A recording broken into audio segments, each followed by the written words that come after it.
click into place. You mentioned the game directly connects these worlds to the life stream. In key moments, what are some of the clearest examples of that? Absolutely. Yeah, there are a few really strong ones. One of the most compelling, for me, is when Aerith touches the life stream under Cosmo Canyon. In that incredibly pivotal moment, she seems to glimpse, well, she sees the world where Zack is alive and well, complete with that different stamp mascot we mentioned earlier. That visual immediately links that specific alternate reality directly to the planet's spiritual essence, the live stream.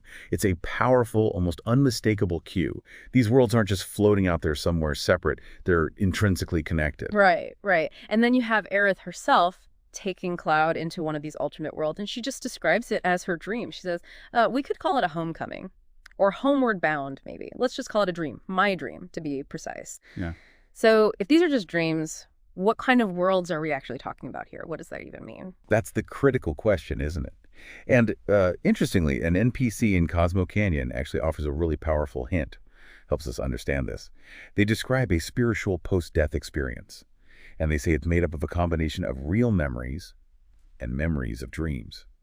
Now, that suggests these alternate worlds maybe aren't fully formed, independent realities like we first thought.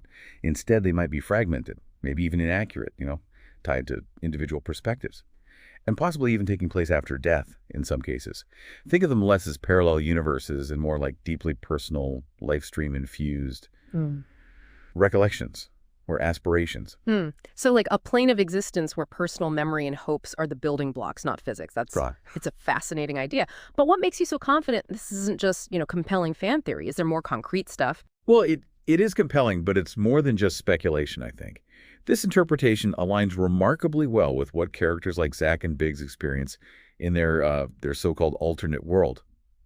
Remember, they were whisked away to that world during near-death moments, critical moments, and they even note their internal clocks seem broken, which implies a non-linear, maybe even non-physical kind of existence. It's almost as if these worlds are created from their dreams and memories, a kind of profound escapism, maybe, from the fates they accepted, or almost accepted. This really supports the idea that these worlds exist within a spiritual plane, inside the life stream, rather than being entirely separate, tangible universes out there. And didn't Sephiroth himself say something along those lines about the life stream encompassing worlds? Exactly. Sephiroth states pretty clearly that the planet Soul, the life stream, encompasses a multitude of worlds. That's a direct quote from the Big Event himself, connecting these concepts almost perfectly. Well, yeah, and that line is crucial. It's a direct narrative nod, right?